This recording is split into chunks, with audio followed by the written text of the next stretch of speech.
So last session में मतलब जब हमने एंड्रॉयड स्टार्ट किया था तो एंड्रॉयड क्या होता है, एंड्रॉयड का हिस्ट्री क्या है, ये सब बता दिया था। राइट। एक सेशन मैंने लिया था बहुत पहले, एक दो सेशन, जिसमें मैंने ये सारा चीज़ बताया था कि व्हाट इज़ एंड्रॉयड एंड बस यही बताया था, what is Android and history. Right. So actually देखा जाए तो हम सेशन जो अब स्टार्ट करने वाले हैं यहाँ से स्टार्ट करने वाले हैं। यहाँ से हम प्रैक्टिकल चीज़ें जानेंगे कि कैसे कैसे एंड्रॉयड स्टूडियो पे काम करना होता है, कैसे प्रोजेक्ट्स बनते हैं, क्या प्रोजेक्ट का फ्लो होता है। राइट। कैसे कैसे हम एंड्रॉयड स्टूडियो के अंदर के प्रोजेक्ट्स की एप्लीकेशन को कैसे बिल्ड करते हैं और एप्लीकेशन के क्या क्या फंडामेंटल्स हैं, क्या वो बेसिक चीज़ें हैं जो हमें एक एप्लीकेशन को बनाते टाइम पे ध्यान में रखना है, माइंड में रखना है। तो सबसे पहले मैं यहाँ पे जाऊँगा और एंड्रॉयड स्टूडियो, देखिए एंड्रॉयड स्टूडियो मेरे ख्याल से सबके पास आपके सिस्टम में अवेलेबल होगा और ये पहले से इंस्टॉल्ड होगा।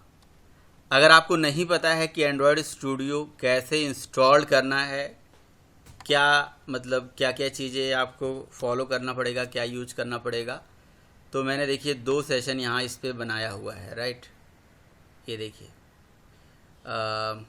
ये प्लेलिस्ट है जिसमें मैंने स्टार्टिंग के 2 सेशन यहाँ पे बनाए हुए हैं।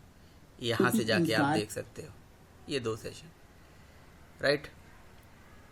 वैसे बहुत आसान होता है कि हम एंड्रॉयड स्टूडियो कैसे इंस्टॉल करेंगे और कैसे कैसे इस पर काम करेंगे। बहुत ही आसान है, मतलब आपको कुछ बहुत ज़्यादा दिक्कत नहीं आएगी। सिंपली आपको इंटरनेट कनेक्शन चेक करना होता है कि आपका इंटरनेट कनेक्शन है या नहीं। अगर इंटरनेट कनेक्शन प्रॉपरली है आपके पास तो एंड्रॉयड स्टूडियो पे को इंस्टॉल करना बहुत बड़ी बात नहीं है, ये इजीली इंस्टॉल्ड हो जाता है। ठीक है। तो जिस तरह से हम जावा की एप्लीकेशन को डेवलप करते थे, तो जावा की एप्लीकेशन डेवलपमेंट के लिए हम कौन सा सॉफ्टवेयर यूज करते थे, हम कौन सा आईडी यूज करते थे, Eclipse. Right. So like Java application development, जैसे हम इक्लिप्स यूज़ करते थे जावा एप्लीकेशन को बनाने के लिए, उसी तरह से हम एंड्रॉयड एप्लीकेशन को बनाने के लिए एंड्रॉयड स्टूडियो सॉफ्टवेयर यूज करेंगे। तो ये क्या है, बेसिकली एक आईडीई है। Right. IDE, integrated development environment. Eclipse तो एक इंटीग्रेटेड डेवलपमेंट एनवायरनमेंट है, उसी तरह से एंड्रॉयड स्टूडियो भी एक आईडीई है। एंड्रॉयड स्टूडियो एक ऐसा आईडीई है, इट इज़ ऑल्सो आईडी। अगर आपसे कोई पूछे कि what is Android studio, so Android Studio is IDE. IDE means a single software which contains editor, compiler, libraries and so many inbuilt tool which have, मतलब एक single software के अंदर सारी चीज़ें इंक्लूडेड है। दैट इज़ IDE, जो application development को simplify करती है, आसान बना देती है। अभी मेरा एंड्रॉयड स्टूडियो का बिल्कुल लेटेस्ट वर्जन मैंने 3.6.3 मैंने इंस्टॉल किया हुआ है। राइट। तो अगर आप जावा की बात करो तो जावा के केस में इक्लिप्स पे काम करने के लिए आपको JDK की ज़रूरत होती है। उसी तरह से जावा में एंड्रॉयड स्टूडियो पे काम करने के लिए आपको SDK की ज़रूरत पड़ती है। SDK जो कि जब आप एंड्रॉयड स्टूडियो इंस्टॉल करते हो तो आपके एंड्रॉयड स्टूडियो के साथ आ जाता है, इनबिल्ट आ जाता है। राइट। और साथ ही साथ, अच्छा, what SDK contains, SDK stand for software development kit. SDK contains the like JDK contains the all Java libraries and so many functions as well as Java compiler and Java source code. In the same direction, SDK contains our source code of Android, compiler of Android and libraries of Android. देखिए अगर हम बात करें Android की, तो Android में क्या होता है ना कि जब आप काम करोगे, प्रोजेक्ट्स बनाओगे, एप्लीकेशन डेवलप करोगे, तो आपको प्रोग्रामिंग करने की ज़रूरत पड़ेगी। तो पहले भी मैं बता चुका हूँ कि Android supports the multiple language to develop there program. it have a support of C++, it have a support of Kotlin, it have a support of Java as well. So SDK contains the libraries of Android in Java language only, right? Not, and it have also support of Kotlin. And Kotlin and Java both are interoperable to each other. Means Java program can be easily converted into the Kotlin and Kotlin can be converted into the Java. But here there is no any requirement of Kotlin. हमें Java की ही बारे में बात करना है, हम Kotlin के बारे में बात नहीं करेंगे, right? So, but Android Studio के लिए हमें JDK भी चाहिए और JDK ऑलरेडी हमारे सिस्टम में होता है. अगर JDK नहीं है तो ये काम करना बंद कर देता है, क्योंकि बहुत सारी लाइब्रेरीज ऐसे होते हैं. अब जैसे जावा का प्रोग्राम है, उसे कंपाइल करने के लिए तो जावा का कंपाइलर चाहिए ही चाहिए. So that's why Java compiler is required and JDK is required, because some Java libraries also use in Android. Actually Android के अंदर कुछ नए नए कंसेप्ट है, मतलब जैसे जावा के अंदर आपने पढ़ा कि भाई आपके लिए नए नए क्लासेस थे. जावा के अंदर जैसे थ्रेड चलाने के लिए थ्रेड क्लास है, तो क्या वो थ्रेड क्लास हम यहाँ पे यूज कर पाएंगे? बिल्कुल कर पाएंगे. क्या एक्सेप्शन हैंडलिंग के लिए ट्राई कैच है तो यहाँ यूज कर पाएंगे? हाँ बिल्कुल. यानी कि कोडिंग तो ये वही सेम होने वाली है. यहाँ पे सिंटैक्स वही होगा, overriding, overloading, object, class, means the oops concept is same, but the API is different. For application development in Android providing own APIs, like they providing own classes and interfaces. So we have to understand the functionality of those classes and interfaces कि वो क्या क्या हैं, कौन सी class है, कौन सा interface है. ठीक है, तो हम एक एक करके यूज करेंगे. चलिए अब एक काम करते हैं हम ज़रा एंड्रॉयड स्टूडियो में. Let's create an application, let's create an simple application. So just hit on a start Android Studio project. Once you are downloading the project, once you are downloading the Android Studio, so you will get this screen. आपको ये screen मिलेगा. यहाँ से इस screen के माध्यम से आपको एंड्रॉयड की एप्लीकेशन बनानी है. अच्छा, इस स्क्रीन में मैं आपको कुछ और थोड़ा बताना चाहूँगा. जब ये स्क्रीन आता है, मैंने पहले भी बताया है कि Android studio need the Android libraries and all the Android libraries available in SDK, and SDK automatically आपके Android को इंस्टॉल करने पे आ जाता है. Android Studio जब आप इंस्टॉल करते हो उसी टाइम पे ही वो कन्फिगर हो जाता है, राइट. बट अगर आपके पास Android Studio का SDK अलग, अगर आपके पास कहीं अलग से है तो आप यहाँ SDK मैनेजर से यहाँ से आप उसे ब्राउज कर सकते हो, ले सकते हो, राइट. और ऐसा भी है अगर आपके पास कोई पुराना प्रोजेक्ट पड़ा हुआ है जो Eclipse में बना हुआ है, सो Eclipse वाले प्रोजेक्ट को यहाँ से ब्राउज कर सकते हो. देखिए, import projects, Gradle, Eclipse, ADT etcetera, है ना. और अगर एंड्रॉयड स्टूडियो में ही बना बनाया प्रोजेक्ट है, so you can open from here. But this time I am going to create a new project from this start and new Android Studio project, right. तो just इस पर्टिकुलर लिंक पे मैंने hit कर दिया. Okay, अब देखिए क्या है कि यहाँ से जब हम प्रोजेक्ट्स बनाते हैं एंड्रॉयड स्टूडियो में, देखिए ये आप जावा की तरह मत मान लें कि जावा की तरह होता है. ये जावा से बिल्कुल थोड़ा सा हटके है. मतलब कॉन्सेप्ट, चीज़ें, प्रोग्रामिंग जावा की ही यूज़ होने वाली है. बट यहाँ पे ऐप की रिलेटेड चीज़ें आप सोचिए. एंड्रॉयड की एक एप्लीकेशन मतलब बनना स्टार्ट हो गई, जान लीजिए फ्रॉम फर्स्ट डे. अगर मैं ये बोलूँ कि आपको एक हेलो वर्ल्ड एंड्रॉयड पे एप्लीकेशन डेवलप करना है, तो हेलो वर्ल्ड एप्लीकेशन को बनाने के लिए भी आपको ये सारा स्टेप फॉलो करना पड़ेगा. क्या करना पड़ेगा? आपको एंड्रॉयड स्टूडियो नेट से डाउनलोड करना पड़ेगा. और बस आपको कुछ नहीं करना है, एंड्रॉयड डेवलपर्स की साइट पे जाना है, वहाँ से एंड्रॉयड स्टूडियो डाउनलोड कर लेना है. और नेक्स्ट इंटरनेट कनेक्शन होना चाहिए. और उससे पहले एक प्री रिक्वायरमेंट ये, प्री रिपोजिट्स ये है कि आपके सिस्टम में जावा इंस्टॉल्ड होनी चाहिए, JDK इंस्टॉल्ड होना चाहिए, राइट. उसका पाथ वह सेट होना चाहिए. उसके बाद ये स्क्रीन आ जाती है. देन आप ऐसे एंड्रॉयड एप्लीकेशन बनाते हो. सो जब आप एप्लीकेशन बनाते हो तो आपको एप्लीकेशन में क्या फीचर चाहिए, कौन सी स्क्रीन चाहिए, और एप्लीकेशन किसके लिए बनाना चाहते हो. Application for phone and tablets और वीयर और टीवी और ऑटोमेटिव या सम अदर एंड्रॉयड थिंग्स. मतलब अलग अलग पर्पज़ के लिए एंड्रॉयड एप्लीकेशन बनती हैं, है ना। तो हम बेसिकली अभी हम मतलब एंड्रॉयड को तो हर जगह यूज़ कर सकते हैं, हर पर्पज़ के लिए यूज़ कर सकते हैं, बट हम अभी क्या करेंगे, एंड्रॉयड एप्लीकेशन, है ना, फ़ोन एंड टैबलेट्स के लिए बनाएंगे। And for phone and tablets we have so many screen here, बहुत सारी स्क्रीन है, और इसी को हम बोलते हैं activity. Activity is nothing but a user screen. User screen by which user do can actions, he or she can make a call, receive a call, dial a phone, do any kind of actions on a screen. This is called an activity. It is just a screen. So screen आपको कैसा बनाना है, आप decide करोगे। आपको basic activity लेके चलना है, empty लेके चलने हैं, या ये ड्रॉवर वाला लेके चलना है जो किनारे से ऐसे खुल के आ जाता है अपने आप, ये you can decide. Material details flow वाला लेके चलना है, या स्क्रॉलिंग वाला चाहिए, या टैब्ड वाला चाहिए, ये सारा चीज़ आपके पास है। सो मैं तो रिकमेंड करूँगा, अगर आप बिगिनर हो तो आप इम्पटी भी लेके चल सकते हो for simple application, and for navigation drawer application we can go for the navigation drawer activity, इसे हम ले सकते हैं, लेकिन इसको हम बाद में बनाएंगे।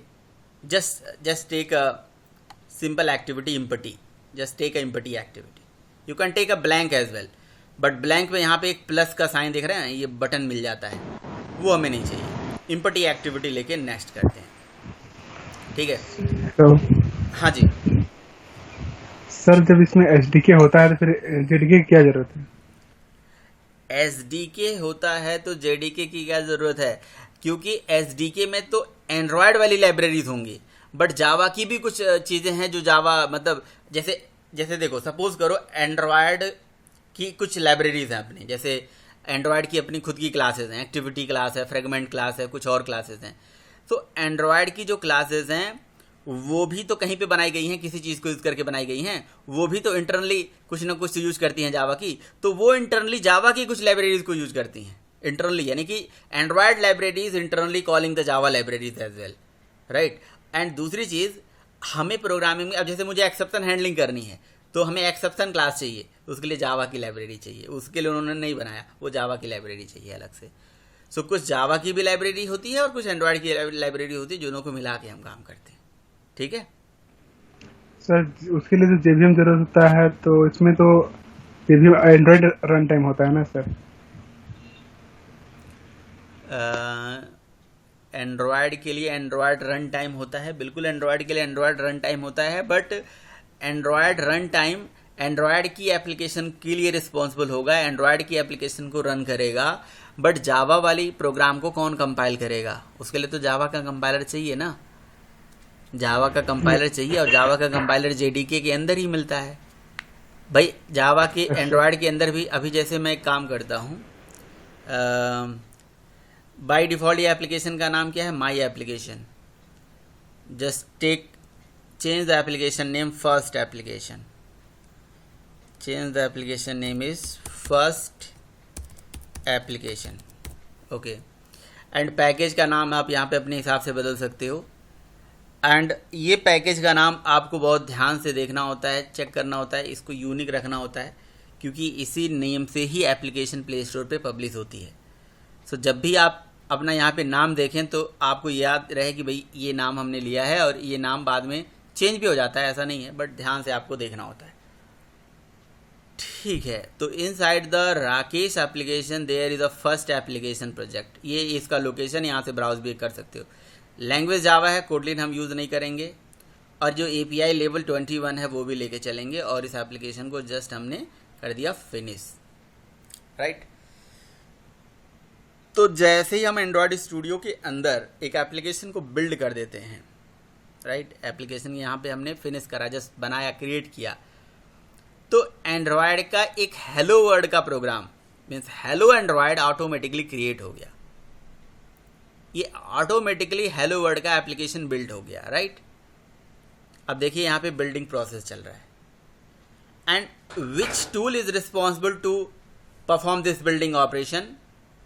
बिल्ड ऑपरेशन के लिए बिल्ड टूल यहाँ पे यूज होता है Gradle. So Gradle is a build tool which is responsible to build Android Studio projects. And what about the Gradle? हम उसके बारे में और भी डिटेल में पढ़ेंगे क्या है, राइट। सो देखिए ये प्रोजेक्ट पूरा रेडी हो गया हमारा।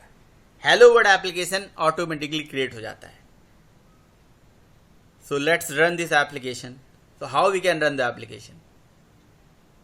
We have Android Studio and we are created a Hello World program. कैसे रन करें इसे बताइए आप लोग, क्या लग रहा है आपको, कैसे रन कर सकते हैं इसको? हमने किस चीज़ के लिए एप्लीकेशन बनाई है? फ़ोन एंड टैबलेट्स के लिए। तो we have a phone and we requires phone and tablets to run this application. Phone, tablet या फ़ोन तो हमारे पास चाहिए ही ना, जिसके थ्रू हम एप्लीकेशन को रन करेंगे। तो इसके लिए एंड्रॉयड के अंदर होता है concept that is called Android virtual device, AVD। AVD is stand for Android virtual device. Android virtual device जो कंसेप्ट होता है वो हमें एक फ़ोन या टैबलेट बना के देता है और कहता है कि इस पर आप एंड्रॉयड की एप्लीकेशन को रन कर लीजिए, है ना। तो एंड्रॉयड वर्चुअल डिवाइस कहाँ से बनता है, कहाँ से क्रिएट होता है? यहाँ पे ऐप में जाएंगे आप, ऐप ये बाय डिफ़ॉल्ट सेलेक्टेड ही है। कहाँ पे ऑप्शन आता है भाई एंड्रॉयड वर्चुअल डिवाइस का, मैं भी तो भूल ही गया। जहाँ आपका वो मोबाइल का नाम दिखा रहा है उसी पे ओके सर वही है सर। सो ये देखिए ओपन AVD मैनेजर। ओके, यहाँ से आप ओपन AVD मैनेजर पे जाके you can create a virtual device, right. यहाँ से आप अपना डिवाइस का नाम दे दीजिए, डिवाइस सेलेक्ट कर लीजिए and you can create a virtual device. But मैं आपसे रिकमेंड ये नहीं कहूँगा कि भाई आप वर्चुअल डिवाइस यूज करिए, क्योंकि ये वर्चुअल डिवाइस क्रिएट करने में मेमोरी कंज्यूम ज़्यादा करता है। इसीलिए मैं इसको रियल डिवाइस में ही रन करता हूँ। जनरली मैं तो यही कोशिश करता हूँ कि एप्लीकेशन को रियल डिवाइस में ही पहले दिन से ही टेस्ट कर लिया जाए। ये देखिए अलग अलग टाइप के हमारे पास डिवाइसेस होती हैं, है ना। नेक्सस है, पिक्सल है, पिक्सल एक्सल है, पिक्सल 3 एक्सल, पिक्सल 3। तो हमें ये नहीं लेना है, राइट। हम एक काम करेंगे, ओके। सो हम एक एप्लीकेशन को रन करने के लिए वर्चुअल डिवाइस ये प्रेफर नहीं करेंगे, रियल डिवाइस पे रन करेंगे। सो रियल डिवाइस पे कैसे रन करा जाए बताइए? रियल डिवाइस पे एप्लीकेशन को रन करने के लिए आपको अपने रियल डिवाइस को किसी वायर या वायरलेस मीडिया किसी तरीके से कनेक्ट करना पड़ेगा। सो मैंने पहले से ही अपने मोबाइल फ़ोन को वायर मीडिया से कनेक्ट करके रखा हुआ है। मैं एक अपने इस ब्राउज़र के अंदर एक प्लगइन होती है, वाइज़र करके प्लगइन होती है, ये वाइज़र प्लगइन ओपन करूँगा और इसके माध्यम से आपको फ़ोन, मैं अपना फ़ोन यहाँ पे दिखाऊंगा, राइट। ये फ़ोन मेरा यहाँ पे लॉन्च हो जाएगा। ये आपके लिए ज़रूरी नहीं है, ये मैंने अपने सिस्टम में इंस्टॉल कर रखा है, मैंने अपने ब्राउज़र में इसकी प्लगइन ऐड कर रखी है, राइट। तो ये हमारा क्या है, ये हमारा है डिवाइस, एक्चुअल डिवाइस, राइट। तो आप यहाँ पे देखिए मेरा डिवाइस का नाम यहाँ पे आ रहा है Xiaomi Redmi Note 7S, right. तो बस जस्ट मैंने इस पर क्लिक करना है। अच्छा, ये डिवाइस में भी आप पहली बार रन करो तो आपको नहीं दिखे, तो इसके लिए आपको डेवलपर ऑप्शन इनेबल करना होता है। तो मेरे ख्याल से सबको पता होगा डेवलपर ऑप्शन कहाँ से इनेबल होता है। नहीं पता है तो मैं आपको बता देता हूँ। आप सेटिंग में जाएंगे, सेटिंग में जाने के बाद आपको अबाउट फ़ोन का ऑप्शन आता है, यहाँ पे जाएंगे अबाउट फ़ोन एंड यहाँ पे देखिए एक ऑप्शन आता है MIUI नंबर, राइट। और अगर MI का फ़ोन है तो ये दिखता है, और किसी और फ़ोन में मैंने देखा है जैसे सैमसंग वगैरह के फ़ोन में बिल्ड वर्जन करके दिखता है। तो वहाँ पे आपको 6 to 7 टाइम पे ऐसे टैप प्रेस करना होता है, अपने आप यहाँ पे लिखा जाता है कि now you are a developer option, means developer option इसका इनेबल करना होता है। मेरे मोबाइल फ़ोन में डेवलपर ऑप्शन ऑलरेडी इनेबल्ड है, और अगर ये इनेबल होता है तो देन आप ये डेवलपर ऑप्शन कहाँ से देख सकते हैं? ये डेवलपर ऑप्शन आपको फर्दर कनेक्शन एंड शेयरिंग कहाँ पे आता है? डेवलपर ऑप्शन अबाउट फ़ोन, यहाँ नीचे ही दिख जाता है या पीछे दिखता है? एक मिनट, सबसे नीचे आ जाता है लास्ट पे, एडिशनल सेटिंग में आ जाता है। एडिशनल सेटिंग के अंदर ये डेवलपर ऑप्शन है, देखिए। और ये डेवलपर ऑप्शन के अंदर जाके ये आपको करना होता है USB डिबगिंग ऑन करना होता है, राइट। सो और ये तो आप सब लोग जानते होंगे मेरे ख्याल से कैसे ऑन करना होता है। अगर ये यूएसबी डिबगिंग ऑन कर दिया आपने, डेवलपर ऑप्शन इनेबल कर दिया, तो आप जैसे ही इस एप्लीकेशन पे क्लिक करेंगे आपकी एप्लीकेशन जो है आपके रियल डिवाइस में लॉन्च हो जाएगी। और इसके लिए आपको एक सिंगल लाइन की भी कोडिंग नहीं करनी है। बिना कोडिंग से, बिना एक भी लाइन की कोड करने से हेलो वर्ड का एप्लीकेशन, हेलो वर्ड का प्रोग्राम, ये देखिए आपकी एप्लीकेशन यहाँ पे ये इंस्टॉल करने के लिए बोल रहा है। मैं जस्ट इंस्टॉल पे क्लिक करूँगा, ये देखिए एप्लीकेशन यहाँ इंस्टॉल होके आ जाएगा। ठीक है, लॉन्च भी हो गया, एप्लीकेशन इंस्टॉल भी हो गया, लॉन्च भी हो गया और हेलो वर्ड प्रोग्राम क्रिएट हो गया। Now we have to understand this hello word program. और ये हमारे फ़ोन में यहाँ पे है, आप देख सकते हैं। बैक करके मैं आपको दिखाऊंगा। ये देखिए, बैक करेंगे तो यहाँ पे ऑलरेडी है, ये एप्लीकेशन है, फर्स्ट एप्लीकेशन। जस्ट इस पर हिट मारेंगे हम, एप्लीकेशन ये रन हो जाएगा। ये देखिए, ये फर्स्ट एप्लीकेशन हमारा रेडी है। ओके, सो अब ये देखिए फर्स्ट एप्लीकेशन आपको यहाँ पे जो दिख रहा है हेलो वर्ड का एप्लीकेशन, क्या हमने कोई कोडिंग करी? कोई भी कोडिंग नहीं करी, इसमें कोई भी लाइन नहीं लिखा हमने। जस्ट हमने बस नेक्स्ट नेक्स्ट नेक्स्ट फिनिश किया और this hello word program created automatically and it run on real device. मैं वर्चुअल डिवाइस नहीं यूज कर रहा हूँ, आप वर्चुअल डिवाइस पे भी यूज कर सकते हैं। आप सब लोगों ने ये हेलो वर्ड का प्रोग्राम चलाया होगा क्या? देव, दीपक, एकांश? हाँ सर, चलाए। Yes sir. सब लोगों ने चलाया है? ओके। Yes, काशी, काशी आपने भी चलाया है? हाँ sir. Good good, means you are all capable to create this hello word program. But the question is कि ये हेलो वर्ड प्रोग्राम कैसे कैसे आता है, इसका क्या फ्लो होता है, किस तरह से ये चलता है, वो हमें समझना है। समझ रहे हो? Surya, या one small doubt. Yes, Can we connect through Bluetooth? Actually, we are connecting mobile through USB, right? Cable. Yes, exactly Instead exactly. instead of USB, you can able to connect through Bluetooth something. Yes, we have wireless communication media as well, but I need to search how we can do it, right? I need to search it, Okay. but we can do. It is possible. Actually, I need Okay, to see okay. it like how we can do. हो जाता है। ये जो आपका recorder लगा है, ये इसी का Recorder. एक हाँ, इसी का एक सॉफ्टवेयर आता है, उसका नाम मुझे याद नहीं है सही से, उससे हो जाता है। Okay, we will do it tomorrow. No issue. We will do it tomorrow. Okay. So Okay, I need to see how we can run it via Bluetooth, right? And right. So मैं यहाँ पे search कर रहा हूँ कि how we can do the same, है ना? So connect the real device to Android Studio wireless media. So यहाँ से आप जाइए, ये देखिए यहाँ पे ऑप्शन है एंड्रॉयड वायरलेस डिबगर प्लगइन। यहाँ पे ऑप्शन है वायरलेस डिबगर यूजिंग। अब देखिए ये सब स्टेप है, बट मैंने कभी इसे इम्प्लीमेंट नहीं किया है। एंड्रॉयड स्टूडियो में ही बता रहा है, कहीं और बता रहा है ये? File setting, plugin, browse, search Android wifi.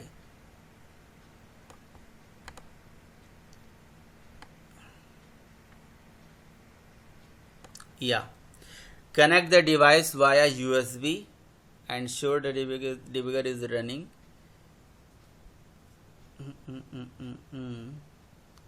Actually, there are n number of ways to connect your real device with like wireless media. One is we can write a command like ADB. ADB is nothing but a Android debugger bridge. देखिए मैं आपको यहाँ पे एक चीज़ बता दूँ।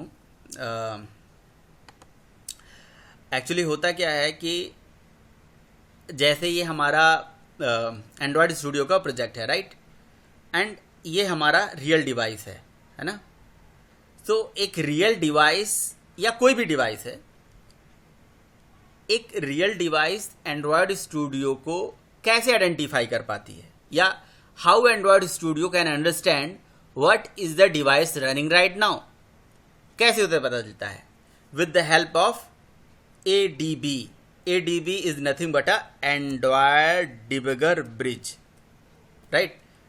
So via ADB जब हम डेवलपर ऑप्शन इनेबल करते हैं तो आपके फ़ोन का जो ड्राइवर होता है आपके इस मशीन में इंस्टॉल हो जाता है और ADB एक्टिव हो जाता है ऑटोमेटिकली USB वायर को मतलब कनेक्ट करने के बाद. And now you are able to connect real device, run application on a real device with wire media. Suppose we start this ADB and write the IP address of our PC, right? Like this, ADB connect device name. This connect to the server with setup of device on a step 2. Means that this is another way to connect your actual device with Wi-Fi. Okay, with you can say that with wireless media. So okay, Rakesh, now you can see we are able to run our application with without wire, right? So how it is possible? Yeah. How it is possible? See the steps. So these are the steps we have to do actually. जैसा कि मैंने आपको बताया ना कि हमारे पास ADB करके एक सॉफ्टवेयर होता है ऑलरेडी, राइट? ये अवेलेबल होता है जहाँ पे आपका एंड्रॉयड स्टूडियो इंस्टॉल होता है in this location actually, at this location. See actually my Android Studio is installed in a user Surya Prakash and go to app data. App data by default ये मतलब दिखता नहीं है, इनविजिबल होता है. So app data and local Android and SDK. अच्छा, ये invisible होता है तो how we can make it visible? Go to the folder option and show hidden folders, right? आपको हिडन फोल्डर्स यहाँ से शो कर लेना है and build it tools, sorry, then go to the platform tools. In a platform tools we have a ADB.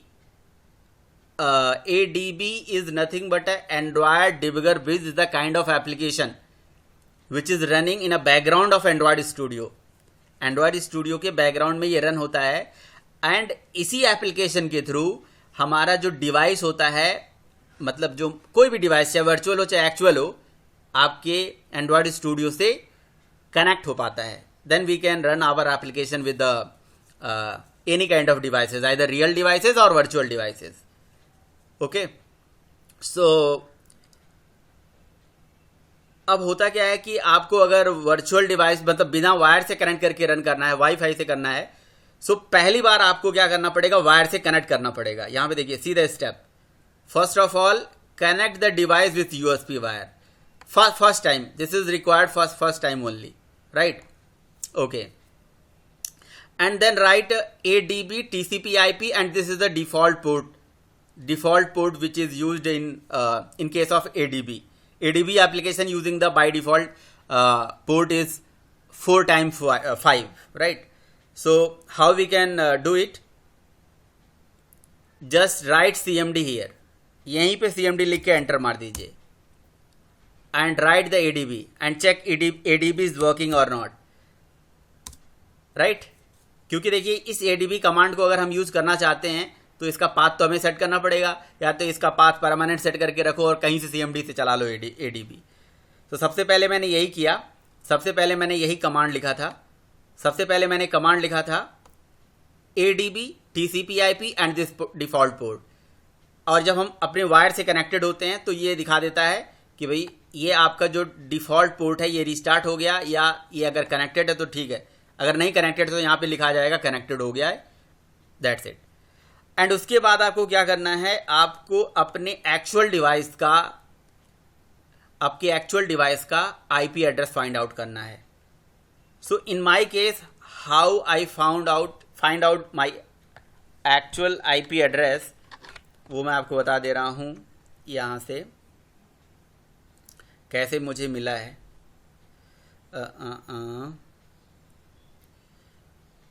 Just again मैं Vysor open करूंगा, Vysor plugin, right? I think ये open है यहाँ पे, राइट? ऑलरेडी यहाँ पे. Just hit on view,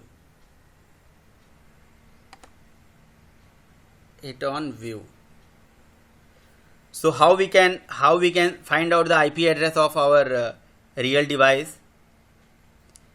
About phone में जाइए. About phone में जाने के बाद कहाँ पे गया था मैं? All space एंड यहाँ पे सबसे नीचे आता है ऑप्शन स्टेटस में जाके आपको अपनी एक्चुअल डिवाइस का आपको क्या मिल जाएगा यहाँ पे? आईपी एड्रेस 25.206.239.0 ये एक्चुअल आईपी एड्रेस मिल जाएगा मुझे, राइट। देन आपको क्या करना है, अभी मैं वायर हटा भी देता हूँ। अभी तो वायर कनेक्टेड आप देख पा रहे हो, यहाँ पे ये वाइजर पे भी विजिबल हो पा रहा है। देन आपको जस्ट कभी भी एप्लीकेशन को रन करने के लिए आपको यही करना है, कनेक्ट टू ये पोर्ट आईपी एड्रेस लिखना है, IP address and colon then particular port number of ADB. So आपको एक बार ये करके रख देना है और आप बार बार अपनी एप्लीकेशन को इस रियल डिवाइस पे चला के देख सकते हो।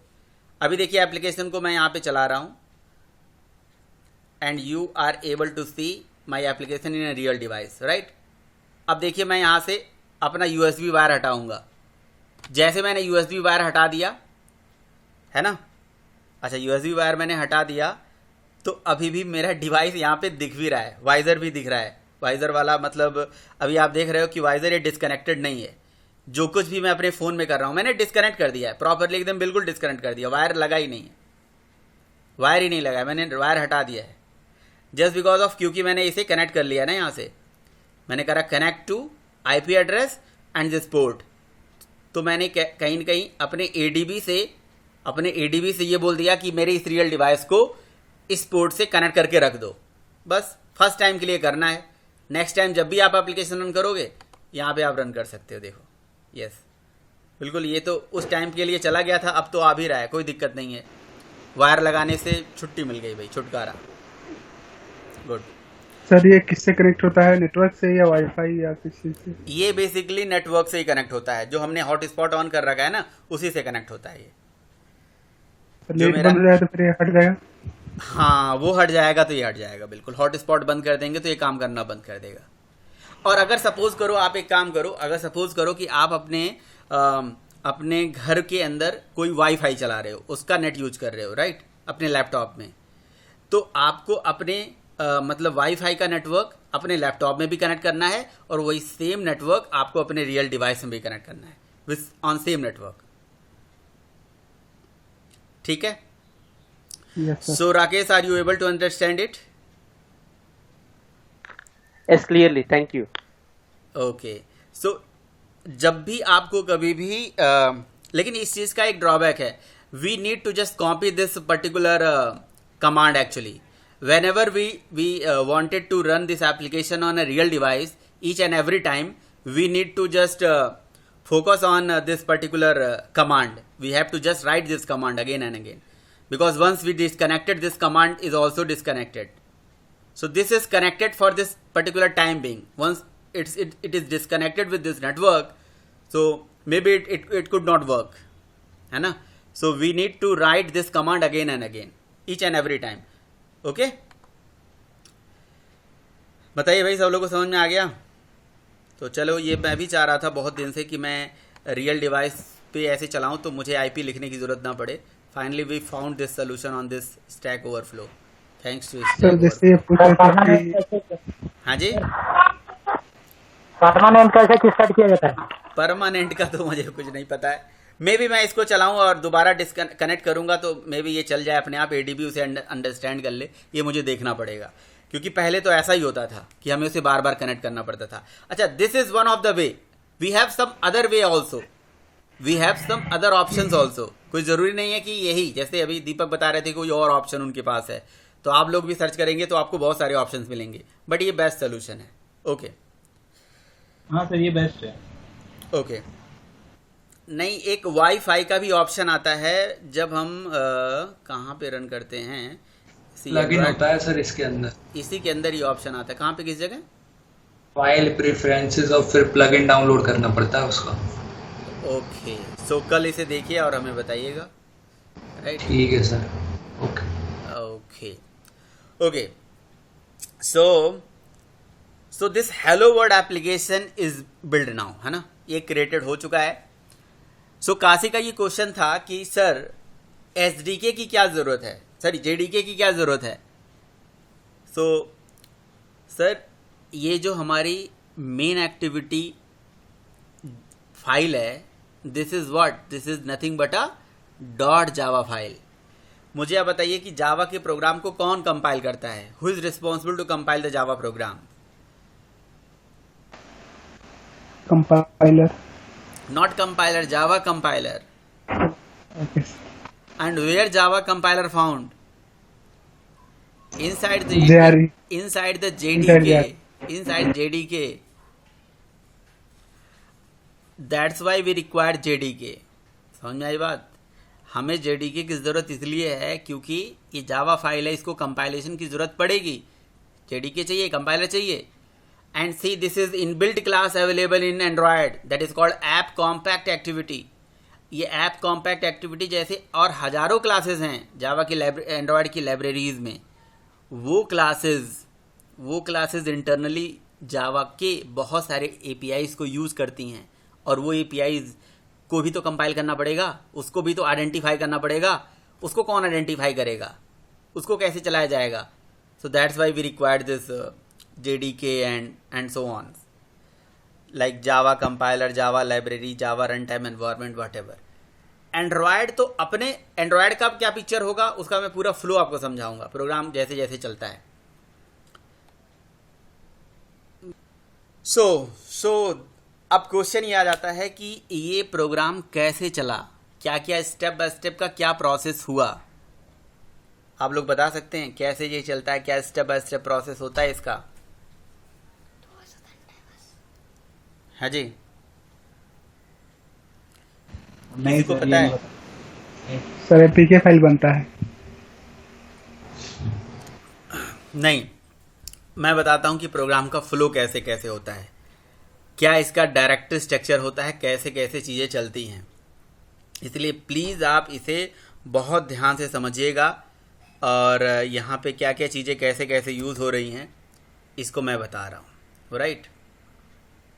तो आप देखिए यहाँ पे एक्चुअली जब हम एंड्रॉयड स्टूडियो इंस्टॉल करते हैं ना, सो एंड्रॉयड स्टूडियो को इंस्टॉल करने के बाद आपको ये फोल्डर मिलता है, राइट, ये ऐप फोल्डर मिलता है। पहले इस फोल्डर को समझिए आप इस एप्लीकेशन फोल्डर में जाएंगे तो यहाँ पे आप देखिए कि एंड्रॉयड करके फोल्डर ऑप्शन दिखता है, और यहाँ पे एंड्रॉयड पे क्लिक करेंगे जब ये साइन बना हुआ है।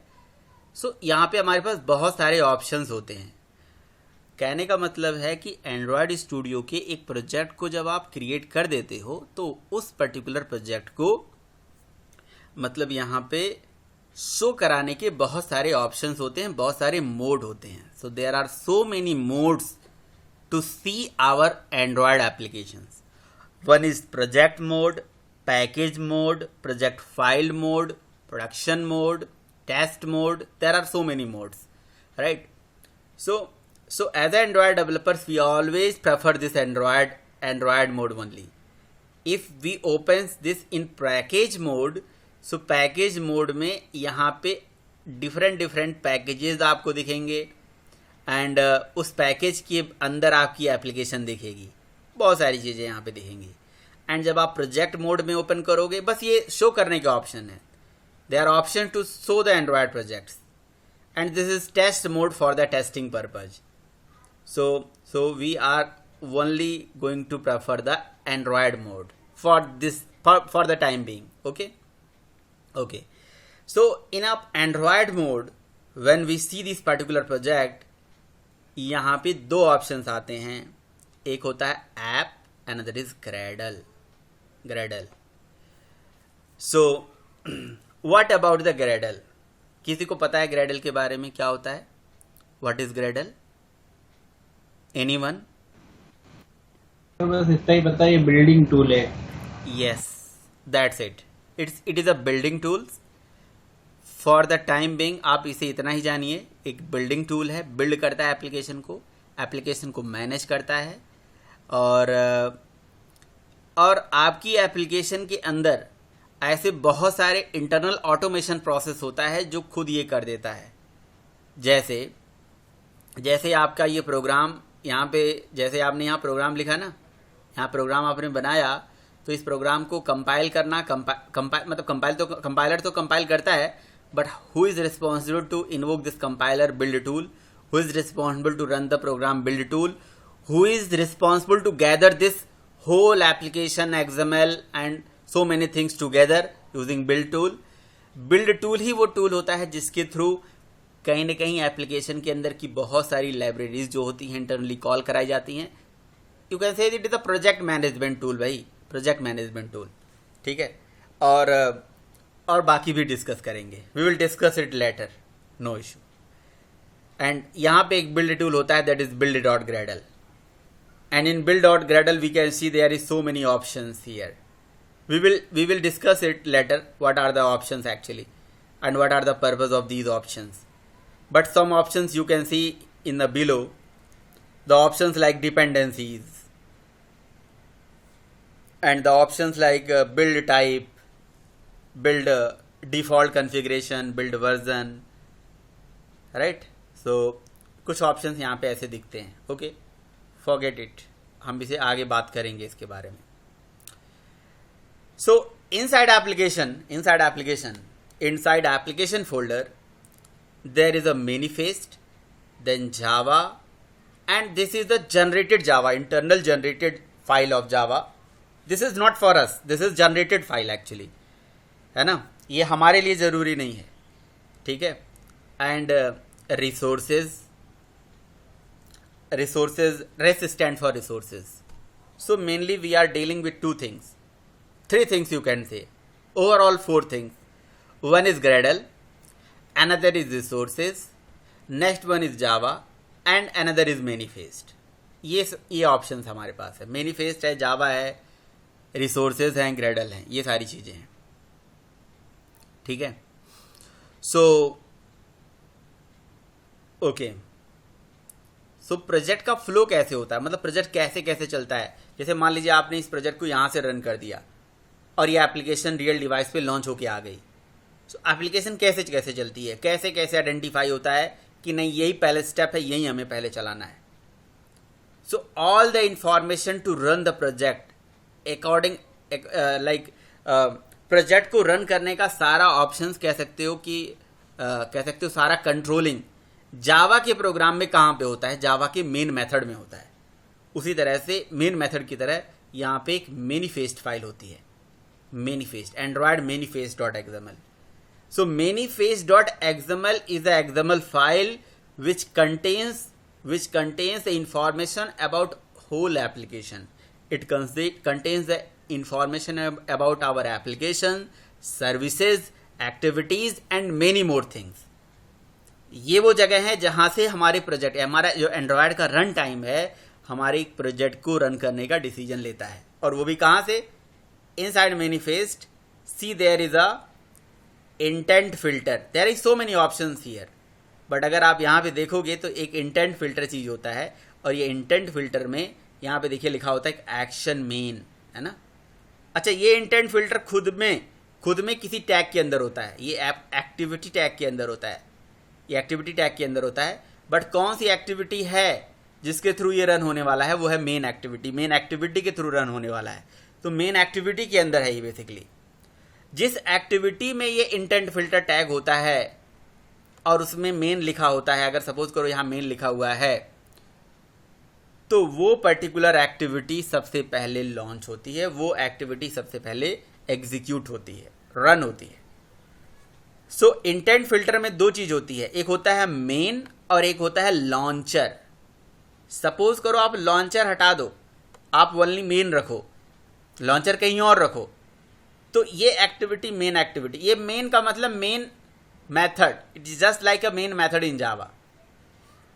मतलब जिस एक्टिविटी के साथ ये होगा वही पहले चलेगी, वही एक्टिविटी पहले रन होगी, उसी को ही पहले कॉल कराया जाएगा। ओके, तो थोड़ा सा आप यहाँ पे कंफ्यूज होंगे एक चीज़ को लेके कि सर इक्लिप्स में तो अलग फोल्डर आता था, यहाँ पे तो बड़ा अलग फोल्डर आ रहा है। यहाँ पे तो एक एक्सएमएल भी आ रही है, जावा भी आ रहा है, कहीं ग्रेडल भी आ रही है, बहुत बहुत चीज़ें आ रही हैं एकदम। मतलब it is difficult to understand कि what is why we need the XML, why we need the Java. So मैं आपको एक वर्ड में यहाँ पे समझाना चाहता हूँ कि एक्सएमएल और क्या आपको सब कुछ आना चाहिए? एक्सएमएल भी बहुत अच्छे से आना चाहिए? नहीं, बस आपको एक्सएमएल का मतलब आना चाहिए, व्हाट इज़ एक्सएमएल। और मेरे ख्याल से सबको एक्सएमएल का मतलब पता होगा कि नहीं पता है? काशी पता है एक्सएमएल के बारे में, what is XML? Markup language. XML एक मार्कअप लैंग्वेज है, जैसे जावा है, right? Java, sorry not Java, very sorry, like HTML। XML एक मार्कअप लैंग्वेज है, और जिस मार्कअप लैंग्वेज का पर्पस होता है बेसिकली टैग को यूज करना, और इसके अंदर बने बनाए टैग भी होते हैं, और हम खुद का भी टैग यहाँ पे बना सकते हैं। तो XML stand for extensible markup language, एक केस सेंसिटिव प्रोग्रामिंग लैंग्वेज है। ये HTML के ही तरह लगभग है, बट HTML बिल्कुल अलग है। HTML डिज़ाइनिंग के लिए यूज होता है। HTML is used for designing the data and XML is not used for only designing the data. It can design as well as describe the data. HTML is also hypertext markup language, which is only used in a web development to designing the data, not for the describing the data. XML have capability to design as well as describe the data. Means this is called data description, which contains the XML actually. आप देख सकते हो ये सब ये XML का ही एक रूप है जिसमें डेटा मतलब रखा गया है, जिसके थ्रू ये कुछ डिस्क्रिप्शन आपको दे रहा है, राइट? सो ये XML होता है। And HTML is a not case sensitive, XML is a case sensitive programming language. So Android के केस में XML का जो यूज़ होता है ये बेसिकली इंफॉर्मेशन को कंटेन करने के लिए होता है। ऐसा कहा जाता है कि जो एंड्रॉयड का रन टाइम है वो सारा इंफॉर्मेशन इसी XML फाइल से ही उठाता है, XML फाइल को ही रीड करता है। और यहाँ डिज़ाइनिंग के लिए भी XML प्रेफर करा जाता है। आप डिज़ाइनिंग जावा से भी कर सकते हो, क्योंकि अब आप अगर देखो तो इस एप्लीकेशन को यहाँ पे जब आपने बिल्ड किया है, कहाँ गया, वेयर इज़ द एप्लीकेशन, ये एप्लीकेशन। सो ये एप्लीकेशन जो आपके सामने यहाँ पे बिल्ड होके आई है, सी द एप्लीकेशन, दिख रहा है? तो इस एप्लीकेशन का पूरा फ्लो कैसे है, कैसे कैसे ये चल रहा है, और ये किस तरह से एग्जीक्यूट हो रहा है, ये चीज़ मैं आपको बताऊंगा आगे किस तरह से चल रहा है। बट इसमें जो डिज़ाइनिंग का सेक्शन आप देख रहे हो ना, ये XML से ही आया है। यहाँ पे जो हेलो वर्ल्ड लिखा हुआ है ये XML से ही आया है। और manifest XML is one of them. Manifest XML भी उसी में से एक चीज़ होती है, राइट? सो यहाँ पे manifest.xml में अगर आप देखो तो मैंने आपको बताया कि ये इंटेंट फिल्टर होता है। यहाँ पे मेन जहाँ पे लिखा होता है वो एक्टिविटी पहले चलती है। तो यहाँ मेन एक्टिविटी के साथ ये लिखा हुआ है तो मेन एक्टिविटी सबसे पहले चलेगी, एंड उसी के साथ लॉन्चर लगा हुआ है तो ये अपने आप लॉन्च भी हो जाएगी। कहने का मतलब अगर आप रियल डिवाइस पे देखो तो एप्लीकेशन बनने के बाद ऑटोमेटिकली लॉन्च होके आ गया था, इस तरह से रन होके आ गया था। अगर मैं इसको बैक करूं तो लॉन्च कैसे कर सकता हूं मैं, यहाँ से मैं जाके एप्लीकेशन को क्लिक करूंगा तो ये लॉन्च होगा। बट जब आप इंस्टॉल करते हो तो इंस्टॉल करते ही ये लॉन्च हो जाता है, रन हो जाता है, that is launcher. So this is a launcher basically, है ना? अच्छा, सो अब इस पर्टिकुलर एक्टिविटी से ये मेन एक्टिविटी को आइडेंटिफाई करता है। मेन एक्टिविटी जो कि यहाँ पे बनाया गया होगा inside Java folder, see the main activity, and inside the main activity यहाँ पे एक XML है जिसका नाम है activity_XML, जिस XML में कुछ डिज़ाइनिंग करी गई है और वो डिज़ाइनिंग का कोड इस तरह से आपको दिख जाता है। यहाँ से आप यहाँ से डिज़ाइनिंग देख सकते हो। इसके दो मोड हैं, ओनली डिज़ाइन मोड या कोड और डिज़ाइन दोनों देखना चाहते हो तो इस तरह से आप देख सकते हो, राइट? सो यहाँ से आप देख सकते हो कि ये आपका इधर आप XML में मतलब डिज़ाइनिंग भी करी गई है। तो इसकी डिज़ाइनिंग का लेआउट से क्या रिलेशन है, फिर ये मैनिफेस्ट का क्या रिलेशन है, ये सारा चीज़ हमें जानना पड़ेगा ना। ये सारा चीज़ हम कल जानेंगे।